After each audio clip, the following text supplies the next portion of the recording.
عزیز طلبہ و طلبات اور عزیز سامعین آداب، آج ہم اردو کے دو اہم مکتوب نگار مرزا غالب اور مولانا ابوالکلام آزاد کی مکتوب نگاری پر گفتگو کریں گے۔ دیکھا جائے تو مرزا غالب سے قبل بھی اردو میں خطوط لکھے جاتے رہے، لیکن اس وقت کے خطوط شاعرانہ انداز میں ہوتے تھے، جیسے ان میں ایک مسجع مکفّا نثر اور جملوں کو ایسے ترتیب دی جاتی تھی کہ پڑھنے والے کو ایسا محسوس ہوتا کہ ہم نثر نہیں شاعری پڑھ رہے ہیں۔ اور چونکہ اردو میں نثر نگاری کا آغاز تو اس سے بہت قبل ہو گیا تھا، یعنی کہ اردو کی پہلی نثری جو کتاب ہے سبرس ہے، جو دکن میں وجود میں آتی ہے ملا وجہی کے ذریعے، اور تب سے مرزا غالب تک نثر نے کئی ادوار دیکھے، جیسے سبرس، نوطرز مرصع، باغ و بہار، رانی کیتکی کی کہانی، فسانہ عجائب وغیرہ وغیرہ۔ لیکن مرزا غالب تک پہنچتے پہنچتے اردو نثر کچھ سج اور سنور چکی تھی، یعنی مسجع اور مکفّا آرائی سے کچھ حد تک وہ پاک ہو چکی تھی۔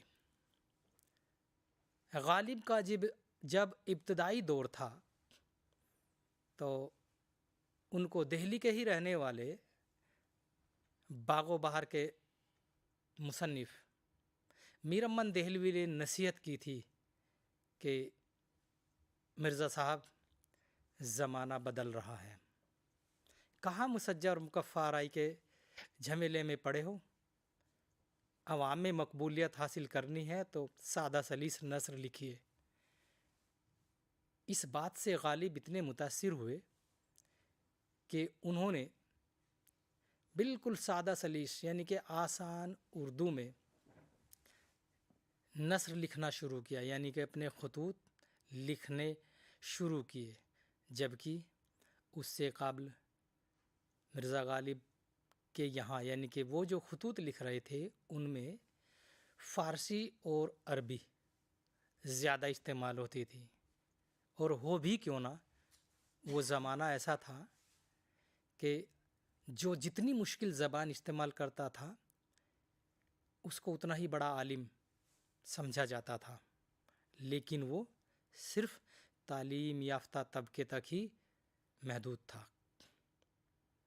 چونکہ جب عوام میں کسی بھی زبان کو مقبولیت حاصل ہوتی ہے تو وہ زبان پہلے عوام کے دلوں پر راج کرتی ہے، یعنی کہ عوام کے دلوں میں بس جاتی ہے، اس کی زبان پر چڑھ جاتی ہے۔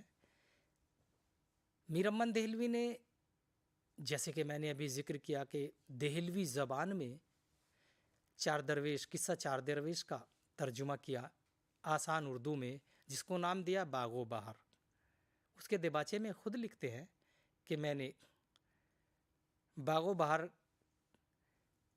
میں ایسی زبان کا استعمال کیا ہے جو دہلی کے گلی محلوں کوچوں میں بازاروں میں عوام میں استعمال کی جاتی تھی، بولی جاتی تھی، اور باغ و بہار کی مقبولیت اسی وجہ سے زیادہ رہی کہ اس کی زبان صاف سادہ سلیس تھی۔ مرزا غالب کچھ تو متاثر ہوئے باغ و بہار کی نثر سے، کچھ زمانہ بدل رہا تھا، یعنی کہ مرزا غالب نے اپنے دوستوں احباب کو جو خطوط لکھے ان کے تعلیمی معیار کو دیکھتے ہوئے لکھے۔ چونکہ مرزا غالب بنیادی طور پر شاعر تھے، اور شاعر بھی ان کی شاعری کے جو شروعاتی جو ان کی شاعری ہے وہ فارسی میں ہے، اور چونکہ فارسی اس وقت سرکاری زبان تھی، درباری زبان تھی، اس لیے فارسی کو ایک بہت عزت کے نظریے سے دیکھا جاتا تھا۔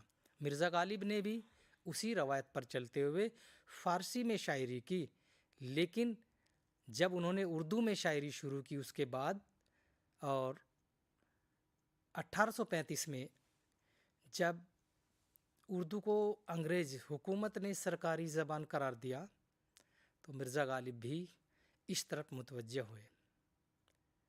جب 1835 میں سرکاری زبان قرار دیا تو دفاتر کی زبان فارسی ہو گئی، اور عدالتوں میں بھی اردو کا چلن بڑھ گیا۔ جب کوئی کسی سرکاری دفتر میں یا عدالتوں میں کوئی اپلیکیشن، کوئی عرضی لکھتا تھا تو اس کے لیے ضروری تھا کہ وہ اردو میں لکھے۔ مرزا غالب کی زندگی میں بہت سے اتار چڑھاؤ آئے۔ انہوں نے نوابین رامپور سے جو ان کو وظیفہ ملتا تھا وہ کم کر دیا گیا، تو اس کے لیے انہیں رامپور جانا پڑا۔ پینشن ملتی تھی کلکتہ سے، تو کلکتہ پینشن بند ہو گئی، کلکتہ جانا پڑا۔ اور راستے میں جہاں جہاں بھی مرزا غالب نے جن شہروں میں قیام کیا وہاں ایک چھاپ چھوڑی، اپنی یادیں چھوڑی۔ مرزا غالب نے کلکتہ میں پہنچ کر اس وقت کے حکمراں کو جو اپلیکیشن یعنی کہ درخواست دی وہ اردو میں دی، اور چونکہ یہ اردو اس طرح کی تھی کہ اس میں حاکم اور جو دوسرے ملازمین تھے وہ اس کو بآسانی سمجھ سکے، یعنی کہ مرزا غالب نے یہاں پر اس بات کا خاص خیال رکھا کہ اگر میں اس میں فارسی آمیز یا عربک الفاظ کا استعمال کیا میں نے تو اس میں اس کو سمجھنے میں دشواری ہوگی۔ اور جب یہ درخواست عام سادہ سلیس زبان میں پیش کی گئی تو ان ملازمین کو اسے سمجھنے میں، پڑھنے میں، اور ان کی جو پرابلمس تھی یعنی کہ ان کے جو مسائل تھے ان کو سمجھنے میں اور ان کا حل نکالنے میں دقت نہیں ہوئی، کوئی دشواری نہیں ہوئی۔ مرزا غالب اس سے بڑے متاثر ہوئے اور وہ اردو میں اپنے دوستوں کو خطوط لکھنے لگے، اور خطوط بھی کس انداز میں ہوتے تھے کہ وہ یہ پہلے اندازہ لگاتے کہ میں کس کو خط لکھ رہا ہوں۔ جیسے میر مجروح کے نام خط لکھ رہے ہیں تو وہاں پر انہی کے تعلیمی معیار کے مطابق انہوں نے الفاظ کا انتخاب کیا ہے۔ ایسے ہی ان کے جو دیگر دوست و احباب تھے ان کو انہوں نے خطوط لکھے، اور اگر کسی کو ان کے کسی دوست کو شاعری سے دلچسپی ہے یا تھی تو وہ اس کو لکھے گئے خط میں کہیں کہیں اشعار کا بھی استعمال کرتے تھے تاکہ اس کو پڑھنے میں لطف حاصل ہو، اور اس بات کا خاص خیال رکھتے تھے کہ میں ایک خط لکھ رہا ہوں یہ کس معیار کے انسان کو لکھ رہا ہوں۔ مرزا غالب چونکہ پیچھے سے چلی آ رہی روایت سے بغاوت کر رہے تھے، بڑے بڑے القاب و آداب سرے سے خارج کر رہے تھے۔ جیسے اس وقت ایک خاص روایت یہ تھی کہ سب کا نام لے کر کے سلام، خالہ جان، چاچا جان اور دادا جی سب کو، لیکن مرزا غالب نے ایک ایسی روایت نکالی کہ خط کے شروع میں السلام علیکم یا آداب ایسے شروع کیا اور اپنے کام کی بات پر آ گئے۔ لوگوں کو اس وقت یہ کچھ اٹپٹا لگا، یعنی کہ ایسا لگا کہ مرزا غالب روایت سے ہٹ رہے ہیں، یعنی کہ روایت سے بغاوت کر رہے ہیں۔ لیکن یہ خطوط مرزا غالب کی قلم سے نکل رہے تھے، اس لیے یہ ادبی شکل اختیار کر لیتے ہیں۔ مرزا غالب نے اپنے عہد کی تمام دیگر پرابلمس، دیگر مسائل کو، جیسے کہ مرزا غالب نے 1857 کی پہلی جنگ آزادی اپنی آنکھوں سے دیکھی، ہندوستانی عوام کا استحصال دیکھا، ہندوستانی عوام کو کس طرح دبایا گیا، انہیں کس طرح پریشانیوں کا سامنا کرنا پڑا، دہلی، خاص کر کے دہلی کے حالات، دہلی کے عوام کی پریشانی، ان سب کو انہوں نے اپنے خطوط میں بیان کیا ہے۔ یعنی اس بات کو ہم یوں بھی کہہ سکتے ہیں کہ اس عہد کی تاریخ کو اگر صحیح طریقے سے جاننا ہے تو خطوط غالب کا مطالعہ کرنا لازمی ہو جاتا ہے۔ دہلی اور اس کے نواح میں مرزا غالب چونکہ ایک ایسے شخص تھے جو اپنی راہ خود بناتے تھے۔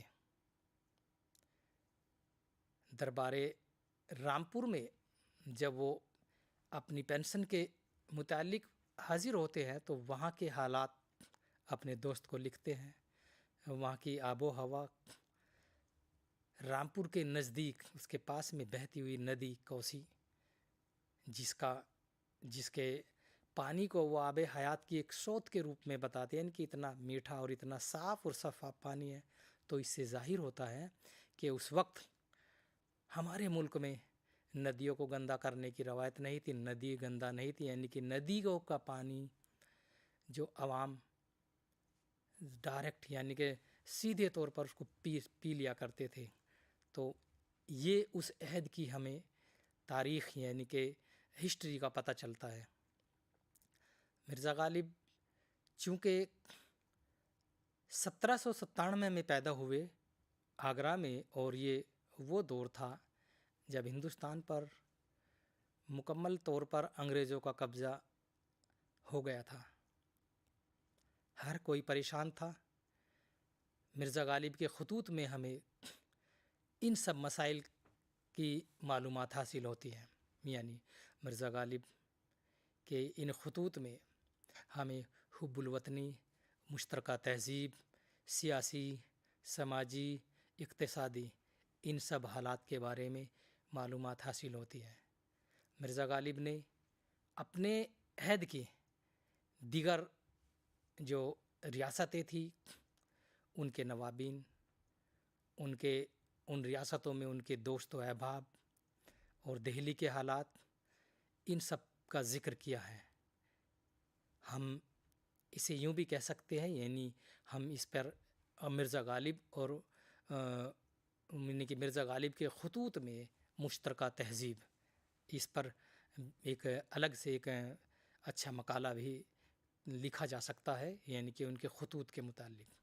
جیسے میں نے ذکر کیا، مرزا غالب بنیادی طور پر شاعر ہیں، لیکن شاعری میں بھی انہوں نے اپنی الگ راہ نکالی، یعنی کہ ان پر الزامات لگتے رہے کہ غالب کے یہاں مشکل پسندی ہے، یعنی کہ اپنا لکھا خود ہی جانے یا خدا جانے۔ مرزا غالب کے متعلق ان کی شاعری میں کے متعلق بھی یہ کہا گیا، اور جب انہوں نے خطوط لکھنے شروع کیے تو ان کے خطوط عوام میں کچھ عرصے تک تو کچھ احتجاج کیا، کچھ لوگوں نے بالکل اس کو بازارو زبان کہا، غیر معیاری کہا، لیکن مرزا غالب نے ان سب کی پرواہ نہیں کی اور اپنی راہ پر ڈٹے رہے، یعنی کہ اردو میں خطوط لکھتے رہے۔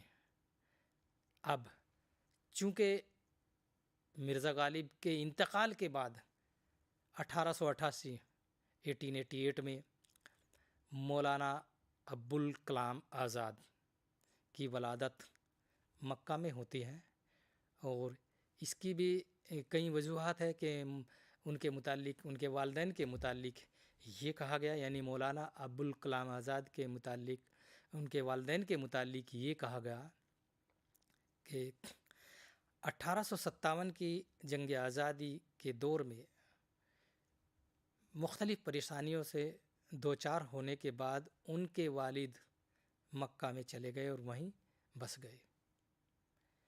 1888 میں مکہ ہی میں مولانا ابوالکلام آزاد کی ولادت ہوتی ہے، اور جب 1800 یعنی کہ مولانا ابوالکلام آزاد 11 برس کے تھے تو ان کے والد ہندوستان آ گئے اور کلکتہ میں بس گئے۔ یہ ظاہر ہے کہ بچے کی پہلی استاد اس کی ماں ہوتی ہے، چونکہ مولانا صاحب کی والدہ ایک عرب تھی، عرب ملک کی رہنے والی تھی، اس کی اپنی مادری زبان عربی تھی، تو بچہ سب سے پہلے اسی زبان کو سیکھتا ہے جو ماں کی مادری زبان ہوتی ہے۔ مولانا نے بھی عربک پر عبور حاصل کیا، عربی کے ساتھ ساتھ بنگلہ، اردو، ہندی اور انگریزی زبانوں پر بھی انہیں مہارت حاصل تھی۔ اب موازنے کی بات اگر کی جائے، مولانا ابوالکلام آزاد کے خطوط سیاسی، عوامی اور سماجی بھی کہہ سکتے ہیں رہے ہیں، لیکن مرزا غالب کے خطوط ان کے اپنے دوستوں کو اور سرکاری خطوط بھی جہاں جہاں انہوں نے پینشن کے لیے درخواست دی یا خطوط کے ذریعے رابطہ کیا، تو ان دونوں کا چونکہ دور وہی ہے، یعنی کہ انگریزی حکومت کا ہی دور ہے، لیکن مرزا غالب کے انتقال کے بعد مولانا ابوالکلام آزاد کی ولادت ہوتی ہے، اور چونکہ مولانا ابوالکلام آزاد بنیادی طور پر ایک صحافی ہیں، صحافت ان کا پسندیدہ پیشہ ہے، یعنی کہ انہوں نے ہندوستان آتے ہی کئی رسائل کے لیے لکھنا شروع کیا، اخبار نکالے، اور خود بھی انہوں نے اردو کے 2 رسائل یعنی کہ البلاغ اور الحلال نام سے انہوں نے جاری کیا۔ اب جب مولانا 11 برس کے تھے تبھی لاہور میں ایک بہت بڑی کانفرنس ہوئی، جس میں ہندوستان کے مختلف رسالوں کے مدیران کو دعوت نامے بھیجے گئے۔ الہلال کے جو مدیر یعنی کہ 11 برس کے مولانا ابوالکلام آزاد، جو اتنا عمدہ، اتنا بہترین اداریہ لکھتے تھے، اس اداریے کو پڑھ کر قارئین کے دماغ میں یہی بات آتی تھی کہ یہ مدیر بہت مرد راج یا بہت تعلیم یافتہ یا بہت پہنچے ہوئے مدیر ہوں گے۔ یہاں ایک بات میں واضح کر دینا چاہتا ہوں کہ اس وقت صرف پرنٹ میڈیا تھی، قلمی نسخے ہوا کرتے تھے، ویسے تو ٹائپ رائٹر بھی آ چکے تھے، لیکن آج کے دور جیسا ترقی یافتہ دور یعنی کہ میل میسیج وغیرہ کا نہیں تھا، تو مولانا صاحب کی کوئی تصویر انہوں نے نہیں دیکھی تھی تاکہ وہ سمجھ سکے یہ مدیر 11 برس کا ہے۔ جب مولانا صاحب اس جلسے میں شرکت کرتے ہیں، تشریف لے جاتے ہیں، تو ان کے یعنی کہ الحلال کے مدیر کا جب اعلان ہوتا ہے تو وہاں اسٹیج پر 11 برس کا بچہ جب بہت صاف گوئی اور اتنے عالمانہ زبان استعمال کرتا ہے، تو بڑے بڑے رسائل کے جو مدیران تھے انہوں نے دانتوں تلے انگلی دبا لی، یہ میں محاورے کا استعمال کر رہا ہوں، یعنی کہ بہت ہی وہ تعجب میں پڑ گئے کہ جس مدیر کے مطلب اداریے کو پڑھ کر ہم اتنے متاثر ہوتے تھے، آج اس سے روبرو ہیں اور وہ تو 11 برس کا بچہ ہے۔ تو اس سے ہمیں یہ معلوم ہو جاتا ہے کہ مولانا صاحب کا حافظہ یعنی ان کے میموری بہت وسیع یعنی کہ بہت اچھی تھی، بہت بڑی تھی تاکہ ان کے حافظے میں جو بات وہ ایک بار پڑھ لیتے تھے اس کو بھولتے نہیں تھے. اور اگر بات اسی دور کے سیاسی لیڈران کی جائے، سیاسی رہنما کی جائے، تو مہاتما گاندھی، جواہر لال نہرو، ہمارے ملک کے پہلے وزیر داخلہ سردار ولبھ بھائی پٹیل وغیرہ بھی ان سے اہم مسائل پر مشورہ کرتے تھے. یعنی کہ مولانا ابوالکلام آزاد کی ذہانت کو وہ تسلیم کرتے تھے، اور ان کے دماغ میں یہ بات رہی کہ مولانا ایک اچھے صاف ستھری زبان بولنے والے اور اچھی تعلیم یافتہ انسان ہیں.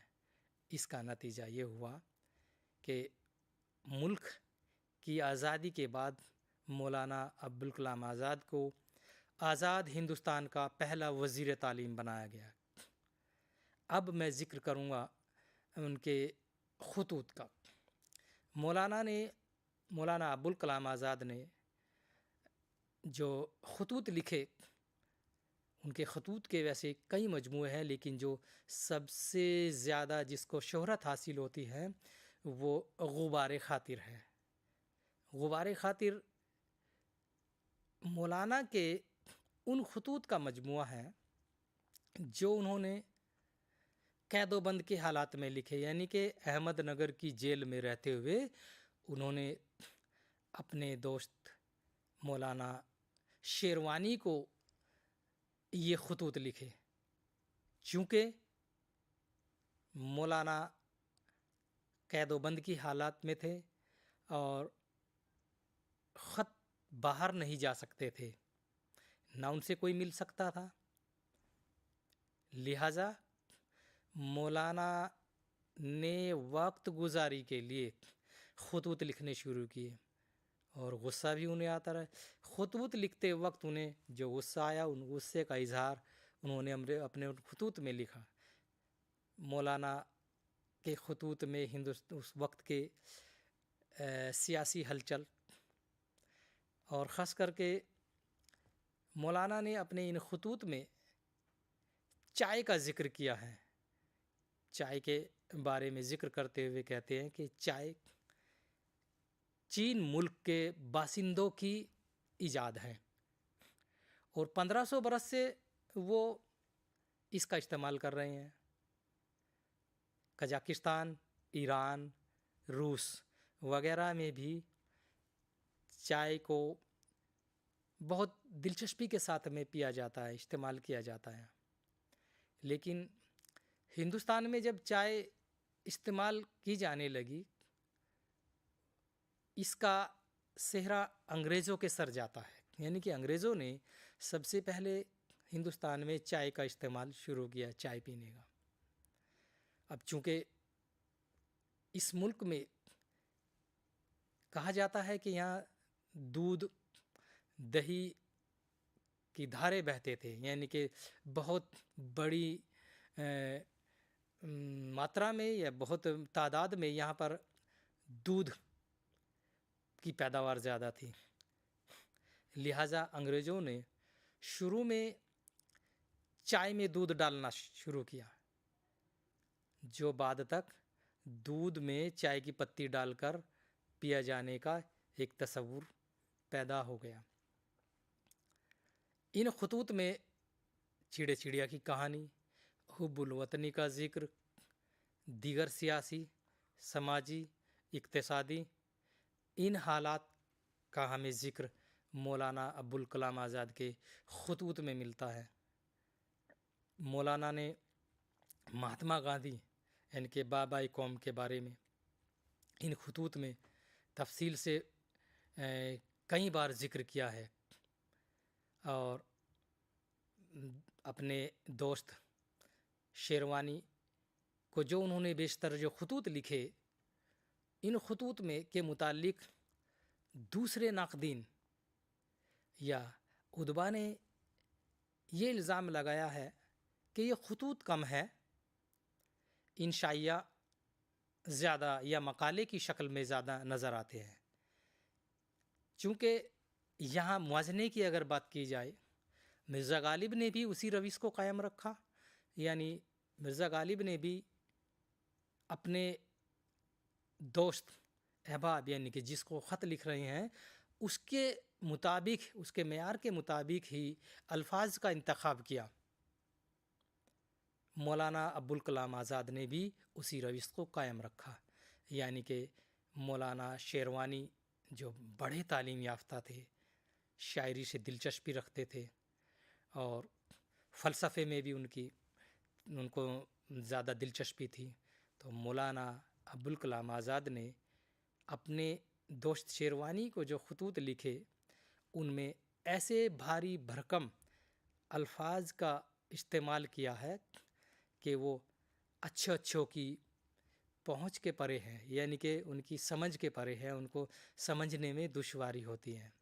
لیکن یہاں یہ بات جان لینا یا سمجھ لینا ضروری ہے کہ مولانا ابوالکلام آزاد کی ان کی والدہ کی مادری زبان عربی تھی، اور ان کا ہم یوں بھی کہہ سکتے ہیں کہ ان کی مادری زبان بھی عربی تھی، کیونکہ عرب میں انہوں نے زیادہ، میں نے بچپن وہیں گزرا اور عربی زبان پر ہی انہیں زیادہ عبور حاصل تھا۔ اس کے ساتھ ساتھ ہم اس کے متعلق یہ بھی کہہ سکتے ہیں کہ مولانا ابوالکلام آزاد نے عربی یعنی کہ عربی زبان سے، یعنی کہ جو اسلام کی مقدس کتاب یعنی کہ قرآن شریف ہے اس کا ترجمہ اردو میں کیا، تو ظاہر سی بات ہے کہ اپنے ان خطوط میں جو اپنے دوستوں احباب کو لکھے یا انہوں نے کوئی سیاسی طور پر جو خطوط لکھے، ان خطوط میں عربی اور فارسی الفاظ کا استعمال ہونا لازمی تھا۔ لہٰذا اس بات کو سرے سے خارج کی جا سکتی ہے کہ جو ناقدین یا دیگر ادبا اس بات پر اعتراض اٹھاتے ہیں، اعتراض کرتے ہیں کہ مولانا ابوالکلام آزاد کے جو یہ خطوط ہیں، ان کے خطوط کے مجموعے ہیں، ان خطوط میں مولانا نے یعنی کہ خطوط وہ کی شکل میں کم دکھتے ہیں، بلکہ یہ ایک انشائیہ یا مقالے کی شکل میں ہمیں زیادہ نظر آتے ہیں۔ تو یہاں مولانا ابوالکلام آزاد اور مرزا غالب کے خطوط کا ان کی خطوط نگاری اور اس کے ان میں استعمال کی گئی زبان، ان کا متن وغیرہ وغیرہ، اس سے متعلق کچھ ہم نے مطلب اسے معلومات فراہم کرانے کی کوشش کی، اور اسی کے ساتھ میں اپنے اس خطبے کو یعنی کہ اپنے اس لیکچر کو اختتام تک لے جاتا ہوں۔ آداب، پھر ملیں گے۔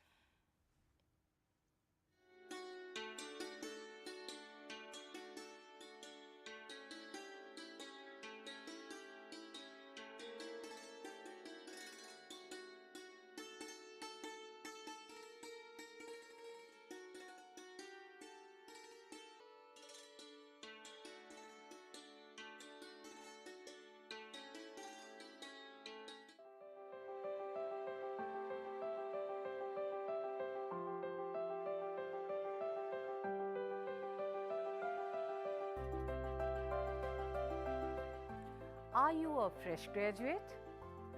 Do you want to fulfill your educational aspiration by pursuing higher education in various interdisciplinary and multidisciplinary areas like environmental science, environment and occupational health, philosophy, sustainability science, folklore and culture studies?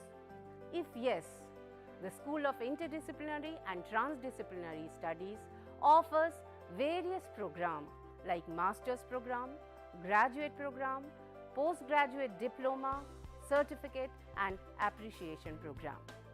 The school offers 5 Master's Programs. Master of Science, Environmental Science. The eligibility criteria for MSc Environmental Science is Graduate in Science, B.Tech, BE, Agriculture Graduate, Forestry Graduate and Veterinary Graduate. school also offers Masters in Environment and Occupational Health, Masters in Sustainability Science, Masters in Philosophy, and Masters in Folklore and Culture Studies. The eligibility criteria for these 4 master's programs is graduate in any discipline. The school also offers various socially relevant and need-based PG diploma programs like PG Diploma in Sustainability Science, PG Diploma in Environment and Occupational Health, PG Diploma in Folklore and Culture Studies, and PG Diploma in Migration and Diaspora Studies. The school also offers PG Certificate in Climate Change and Avshist Prabandhan mein Praman Patra. The school also offers 2 doctoral programs, PhD in Environmental Science and PhD in Interdisciplinary and Transdisciplinary Studies. The school offers various innovative technologies and multimedia for providing a very excellent student support system. The study material is of high quality. The learner support is provided through Gyan Darshan, Gyanvani, IRC, Swayam Prabha and Swayam channel of IGNOU. For more detail, please log in to IGNOU website. For online admission in these programs, visit school site and also the Samarth online education portal of IGNOU. So please join these programs and fulfill your educational aspiration.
Dear viewers, welcome to this session on Certificate Program in Consumer Protection.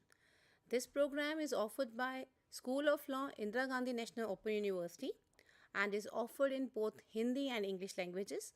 And those people who wish to enroll for the program can log into our website ignou.ac.in for further detail. Today, the purpose of this session is to make the people aware about this program, which is offered by School of Law. What are the contents which we are covering in this program, how the student can enroll in the program, and how they can complete this program. Meanwhile, we will also discuss a little bit about the important components which we have discussed in this program, so that the people should know about the consumers' rights, their responsibilities. As we know, today we all are consumer basically. In one way or the other way. It's not only we are purchasing goods and services from a shop offline, but now we are also the e-consumers. We are purchasing goods and hiring services through the various online platforms.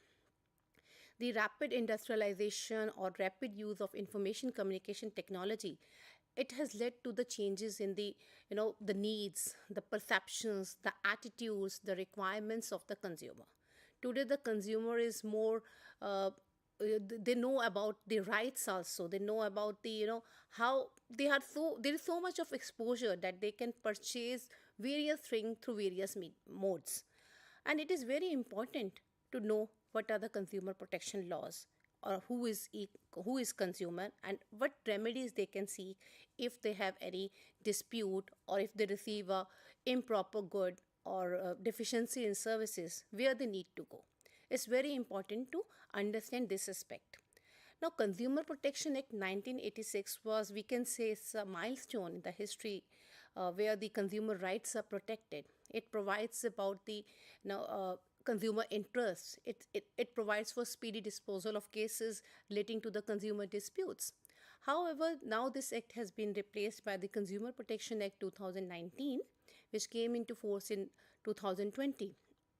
However, there are lots of provisions in the Consumer Protection Act, which provides remedies to the consumer, and now the rights have been also specifically laid down in the Consumer Protection Act. Now, going back to the course, let us start with the objectives of the course. Why the university felt that they should launch this program. So, the main objective of this program is, a consumer education is very important, and everybody should know. They should have rights, that they should know what are the various forums which are available for consumer dispute redressal, or what are the what are the places where they can go and file the complaint, what remedies they have. So it is very important to know about the consumer affairs and how the consumers could be protected.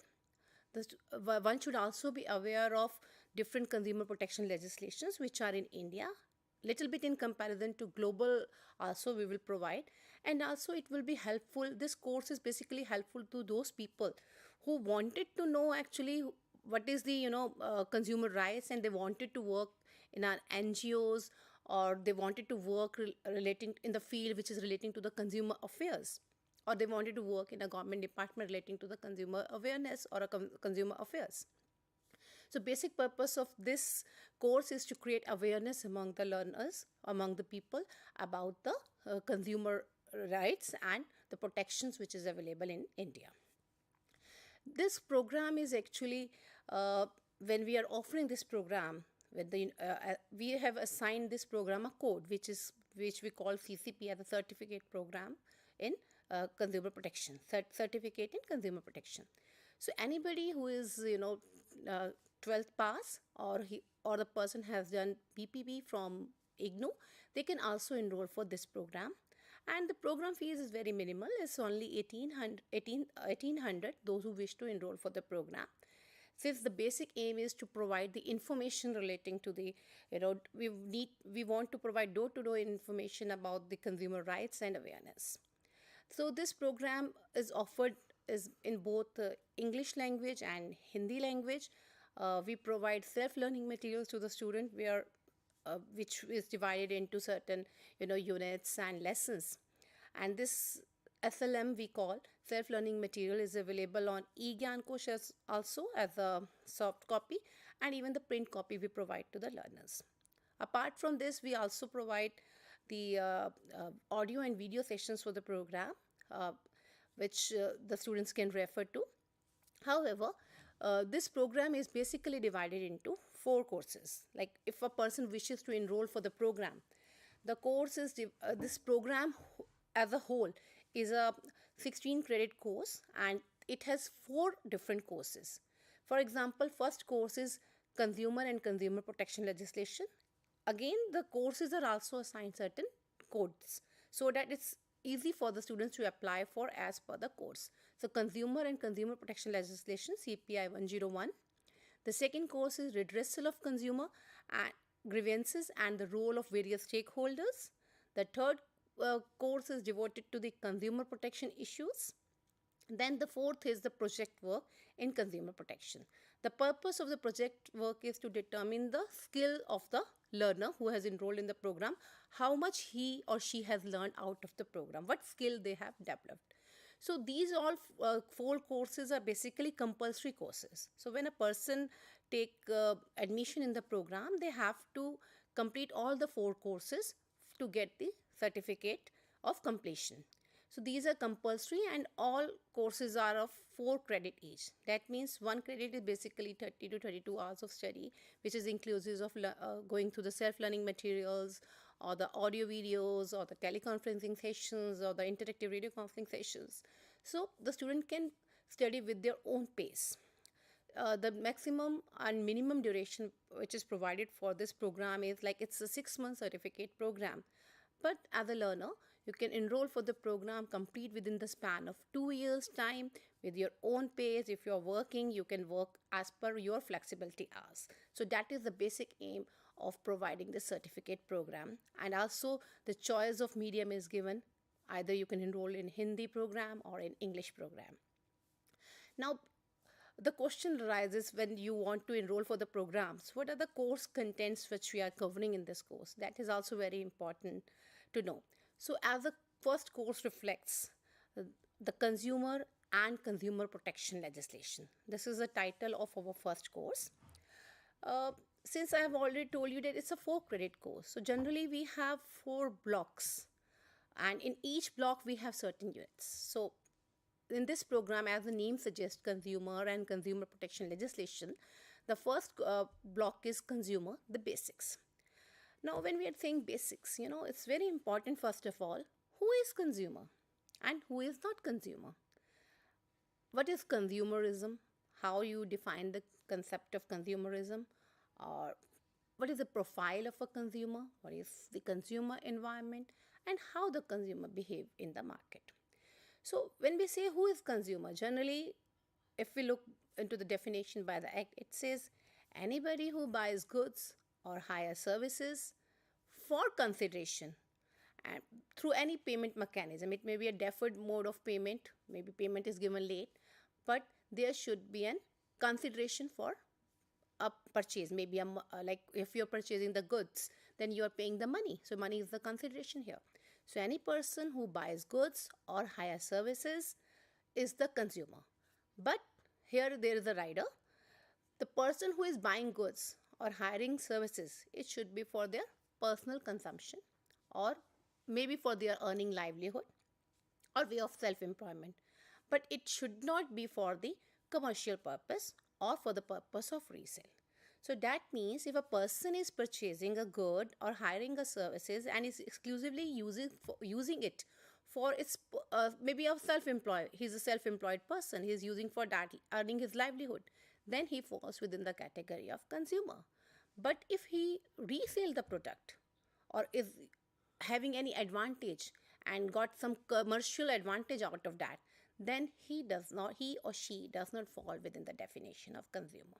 So one of the unit here devotes with the consumer, and here we have tried to elaborate the concept of consumer with the help of certain case laws, which provides for whether for example, if whether a telephone subscriber is a consumer or not, and various many issues of who is consumer and not with the help of various case laws. Then consumerism, which is, we say consumerism is basically how the people are now indulging in purchasing the goods or services and how their behavior pattern is changing because everybody want to have a better lifestyle. So to have a better lifestyle, they always view that we have to purchase a commodity of a brand value. So what is the concept of consumerism? It's very important to understand. And in this whole mechanism, profile of consumer plays a very important role. Profile is basically that identifies the consumer. What is the characteristics of that consumer? It could be based on age, it could be based on income, its gender, occupation, place of residence. Maybe it also has certain social and economical, cultural impacts. So this becomes a profiling of how we profile the consumer on the basis of income, age, and other factors. Further, the consumer environment. It also plays important role in buying capacity of a consumer. And in this, the family plays a very important role. And not only the family, but there are certain external and internal factors that play important role in consumer environment or making a consumer environment. The external, what we say is that the external influences are basically social, economic, cultural, which is, out of the control of individual. Maybe it's a peer group pressure or a person is working somewhere for that, it depends upon that. But these are external, but certain are internal influences also, which comes from the family or comes from your person's psychological behavior, psychological belief, perception or thinking. So that all make the consumer environment, and it has the impact on the consumer buying power or how they behave in the market. It's not only the consumer, you know, there are factors which are external, internal, which are influencing the consumer. But on the other hand, the marketers or researchers, they also do campaigning or advertising in such a way that they have to attract the consumer. So they also deploy certain strategies which is based on psychological emotions of the persons also. So they also give certain advertisements, they use media, and that also influences the consumer to the great extent. So the first purpose of the first course is firstly introduce all this concept, and then we further move to the consumer movement. How the consumer movement arose, how it arose, how it started. Basically, its historical evolution and growth in India, not only in India, in comparison with the US, UK, we have provided in this course. What are the features of the consumer movement and how it evolved, and what is the present status and scenario. Then consumer protection is very important, because if the person is not protected, how and the consumer is purchasing goods and they feel that there is no remedy for if there is a defect in a good or something, so they need to know how they are protected. For this, in this course, we have dealt with various consumer issues and concerns, and what are the consumer protection laws available in India. A little bit overview has been given over that. And then before proceeding further, like specifically dealing with the laws which is provided in India, it also raises the concern for what are the consumer rights, responsibilities, and it's not only that they have rights, but they also do have responsibilities. So what are those responsibilities, what are their rights, and what is the corporate social responsibility? That is also very important to understand. So if we look into rights, the act also provides certain rights, like there are 6 rights which are specifically now provided to the consumer, like right to safety, right to choose, right to herd, right to seek redressal, right to get the information about quality, quantity of the product, and what is the price and labeling, all those things. Right to safety, that product should not be hazardous to life or property of a person. So they can also seek remedies through various appropriate forums which have been provided under the act, and where a person can go and file the complaint. In addition to that, now complainants, they can, wherever they are deciding, they can file the complaint. They can file the online complaint now. Now the consumer can be treated as a class in itself. So consumer, now they have online right of hearing, the online hearing also. Now online you can file the complaint to the particular forum. That we will discuss later on in detail in the other courses, what are the formats and where you have to go, what is the pecuniary jurisdiction of the course or forums. Then the block 4 in the first course is devoted to the consumer protection legislation and redressal mechanism. So it provides for a little about the CPA Act, what are its limitations, or how the person can file the redressal. What are the general documents or formats which are used in filing the application or a complaint, we can say. Then second course is about more focusing, because first one is the introductory part where the basic concepts and basic little bit brief overview of the laws is given. However, the second course is relating to redressal of consumer grievances and the role of various stakeholders. Now, redressal is very important, but at the same time, who are the stakeholders? Now, in whole this gamut of e-commerce and purchasing of the consumers, maybe the media is involved, the society is involved, the government is involved. So what is the role of media? That plays a very important part, because advertisement has lots of impact on the consumer. Sometimes there are certain misleading advertisements. So what are the regulatory mechanisms for the misleading advertisement, or if there is an advertisement which is leading to unfair trade practice or there is a violation of a consumer right. So what is the remedies? Then role of government is also very important, not only in, it's important not only in consumer education protection, but also in the consumer education. So what are the materials available, or what are the initiatives which is taken by the government for the protection of the consumer and to raise their information level. So little bit we have discussed about those initiatives taken by the government or a state in consumer protection, we can say. Then it's not only media or a government, but industries which are engaged in the businesses. They also have a role to play. They are also responsible that the products which they are selling is safe for the people who are using it, and it should be available in a competitive prices also. So role of industry body and the role of consumer organizations. For example, there are certain non-government organizations or voluntary consumer organizations who play important role in not only in consumer awareness, but also they help the consumers to represent in various platforms. They provide them knowledge, they provide them information how to move about, what are the procedural requirements to file a complaint if there is any dispute or the consumer is not satisfied with the services or goods, or any there is a defect in a good.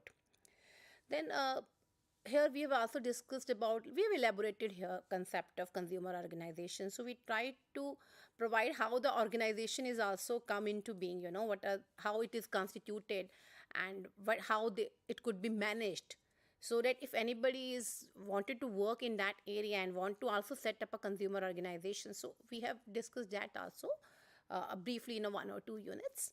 Then alternate dispute resolution. We have redressal mechanism at different levels, but alternative dispute redressal mechanism is very important. So what is the role of mediation, arbitration, or how we can, it's not only always going through the court and we are achieving, going through the cases and then for us then we get the relief, but alternatively we can also look into arbitration and mediation. And also there is a national consumer helpline, how it helps the consumers or how it resolve the issues of the consumers and their concerns. So that has been also discussed here. Then ombudsman role is also discussed here, who can connect as between, it can resolve the dispute between the consumer and the businessman or a business trader. So this block focuses on alternative dispute resolution, block 3.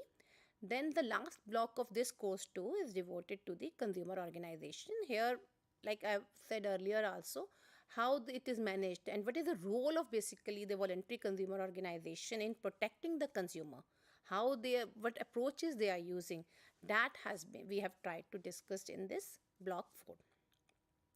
So these are about the first, second courses. The third course is about consumer protection issues. Now here focus is on consumer protection legal framework. Here now we are coming to actual laws which are dealing with, like CPA, Consumer Protection Act, and few other allied laws are also there, which provides the consumer remedies in one way or the another. So there are 3 trial redressal mechanism which is available in India at the district level, state level, and national level. However, the pecuniary jurisdiction is different. For example, if a person has, it's like earlier it was, limited to earlier it was very limited amount, but now it has been extended, like to state commission it should be 1 crore to 10 crore, and for the national commission it should be above 10 crore. So in this way, and below that, below 1 crore is with the district level. So the jurisdiction has, earlier it was only 20 lakhs which was given to earlier commissions, but now if it's up to the 1 crore, district can look into. So changes have been come, and 1 to 10 can be looked by the state commission. So how these forums work, and there are also, apart from that, there is also the authority over there, what a regulatory authority is there, how it works. That framework has been provided here. Then we have also tried to discuss consumer problems, what problems they face actually, what are the issues which arise before the consumer, and what is the remedial measures. Then the block third is devoted to the laws governing goods. Now here it becomes very specific. When we say a consumer is a person who buys goods and services, now here where we have divided consumer laws governing goods, and the block 4 is on the consumer law governing services. So when we are dealing with the goods, here we have dealt with certain acts like Food Standard and Safety Act 2006, which provides for the establishment of Food Standard and Safety Authority, which regulates the mechanism relating to the hygiene of food, how the hygiene of food is to be maintained, and what are the regulations for that. So it provides for that. It's a regulatory body.